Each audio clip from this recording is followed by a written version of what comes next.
If you want to know how to properly install an oil catch can setup in your Subaru, that's what this episode is all about. What's up guys, welcome to the GC journey. In this episode we're doing an oil catch can setup for the GC. For that we're using the Radium Engineering dual catch cans. Let's start with finding a location for them, mount them up, and we'll move on from there.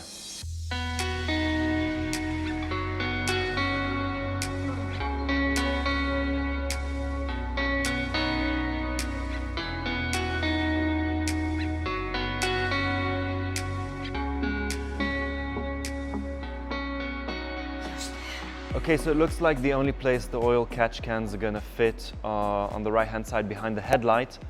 Not where I wanted to locate them. I wanted to leave all that area clear because I thought it would be more aesthetic, it would look nicer. But it doesn't look like they'll fit anywhere else. I probably could put them over the turbo, but they're a bit too close and I don't want to do that. So we'll mount them up and we'll continue from there. In order to mount the catch cans, you need to first separate them from the mounting bracket. Give a wipe in the area you want to mark the holes, and once you are happy with the location, mark the holes. In this case, I used self-screwing screws first and then drilled the holes out to 4mm, but you can use whatever method works for you. Before mounting the bracket, I put this Subaru air intake blank piece since it will not fit once the bracket is in place, and then used rivets to mount the bracket. Once everything is in place, you can mount the catch cans back onto the bracket. Okay, so the catch cans have been mounted. They feel solid. Now we need to run the lines.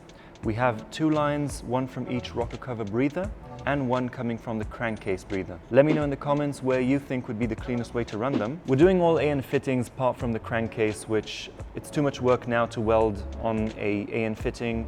I should have thought about it earlier. So the rocker cover breathers are -8, the catch cans are -10. So what I'll do now is put the hose end fittings on the lines and we'll continue from there. When doing hose end fittings, there are 2 tips I can give you. First is to use some type of lubricant, otherwise the fitting and hose will fight you when trying to thread the fitting in. Second tip would be to hold the hose with one hand and apply pressure upwards while threading the fitting in.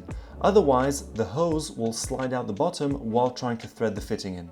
Ask me how I know. I figured the cleanest way to run the rocker cover breather hoses would be under the intake manifold and join them with the Y-piece that will convert them from a -8 to a -10. So took some measurements, cut the hoses to length, and did the fittings on both ends. Attached them to the Y-piece and made another hose from the Y-piece to the catch can. After that, ran another separate -10 hose from the crankcase breather to the other catch can, and then my friend Yotam added a couple of hose clamps to seal the deal.